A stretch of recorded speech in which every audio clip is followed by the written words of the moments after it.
Hello everyone, welcome back to the channel.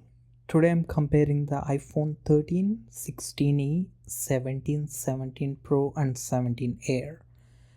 Now before we start, I know most people would probably rank the iPhone 17 Pro as the number one phone. I didn't. In fact, I ranked it fourth. And after using all of these phones, I think the iPhone Air is actually the hidden gem of Apple's lineup. Let me explain why. This is not a benchmark comparison, and I do not use phones for playing games. And my daily usage is Instagram, mostly YouTube, Gmail, or web browsing, and normal everyday stuff. So when I rank these phones, I'm looking at the comfort, weight, battery life, the heat dispensation, and the speaker quality, and how I enjoy this using every day. And I used the 16e for about like 4 to 5 months, and the 17 Pro about like 3 months, and the 17 base for 3 months. And I've been using the iPhone Air for about a week. I will also make a long term Air review after a few months. But let's start with the phone that surprised me the most. It's actually the iPhone 16e. Honestly, I love this phone. I love the size, I love the weight, and I love the simple design it has. Sometimes simple is better, and the 16e reminds me of that. One thing nobody talks about enough is the speaker's quality of 16e. Trust me, I compared them side by side. To my ears, the 16e speakers sound better than the regular base 17. Believe it or not, I even prefer them over the 17 Pro. The bass feels fuller. Every time I watched YouTube videos or Instagram reels, I noticed it. And the biggest problem with the 16e is heat. Sometimes it gets warmer than I want, and I hate holding a warm phone. The other thing is missing its promotion. Honestly, if Apple released a 16e with promotion, the same size, the same weight, and the better heat management, I would gladly pay that extra money, whatever they want. That that might actually become my favorite iPhone ever. After using the 16e, I switched to the 17 Pro. And on paper, this phone should have been perfect, right? The best battery, best cameras, best performance, everything. But something strange happened. Every day I kept noticing the weight. The phone felt boxy. Sometimes, even after like long usage, my palm would actually start hurting. Maybe it's just my hand, maybe it's how I hold the phones. But I noticed it constantly. And here's another thing, I never really cared about having three cameras. But for me, I just want a camera that takes good pictures. Actually, I think phones often look cleaner with a single camera design. Now, don't get me wrong, the battery life on the 17 Pro is incredible. Out of every phone here, the 17 Pro wins battery life, no question. But I also noticed it usually stayed warm instead of getting hot, probably because of the vapor chamber cooling. But despite all those trends, I never fully enjoyed holding it. That's why I couldn't rank it higher. Then I moved to the regular, the base 17.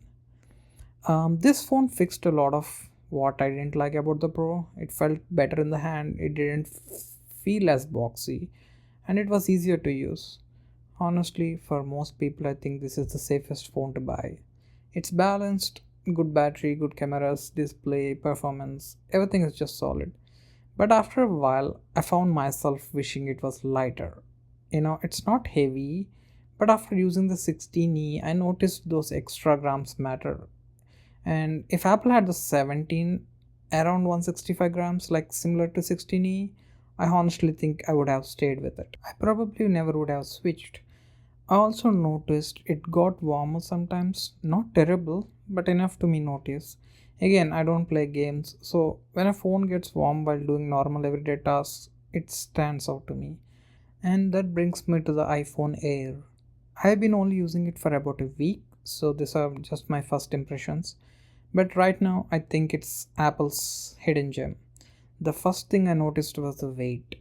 I absolutely love it. It's similar to the 16e weight, it's 165 grams, I believe. Every time I pick it up, I notice how comfortable it feels. The Second thing I noticed was the temperature. Most of the time it stays cool or slightly warm. That alone makes me enjoy using it more. I hate holding hot phones. The display was another surprise. For some reason, my eyes feel more comfortable using the screen compared to the regular 17 and 16E. I mean, I can't scientifically explain why.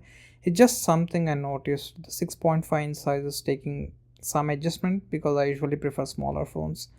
But overall, I'm enjoying it. One quick thing before I talk about the speakers. I actually bought both the gold and sky blue colors for the iPhone Air. And honestly, the gold looks amazing in person. It's elegant, premium, and probably the better looking color for most people. But for some reason, my heart just kept going back to the sky blue. Every time I picked up the both phones, I found myself reaching for the blue one. So the sky blue became my primary phone, and the gold is now my secondary device. Now, let's talk about the biggest weakness. It's actually the speakers. I don't like them. They're definitely the weakest speakers out of the iPhones I'm talking about today. Apple made the phone incredible thin, so but the sound quality suffered for that. So when I compare it to the 16e, the difference is very obvious. So I really hope Apple improves maybe the next iPhone Air series. But even with that compromise, I still choose the Air because every time I switched phones, I was looking for something. And the 16V was almost perfect, but I wanted the promotion. The 17 Pro had everything, but I didn't enjoy holding it. The 17 base was great, but I wanted it lighter. So then I picked up the Air, and for the first time, I stopped thinking about the phone. I just enjoyed using it. So that's why it's number one. So my final ranking would be 13 would be the last, and the 17 Pro would be number four, and number three would be 16E, and number two would be 17, and the king of the phone is for me iPhone Air. Let me know your ranking in the comments. So, do you agree with me, or do you think 17 Pro should be number one? I love to hear your thoughts. Thanks for watching, and I'll see you in the next video.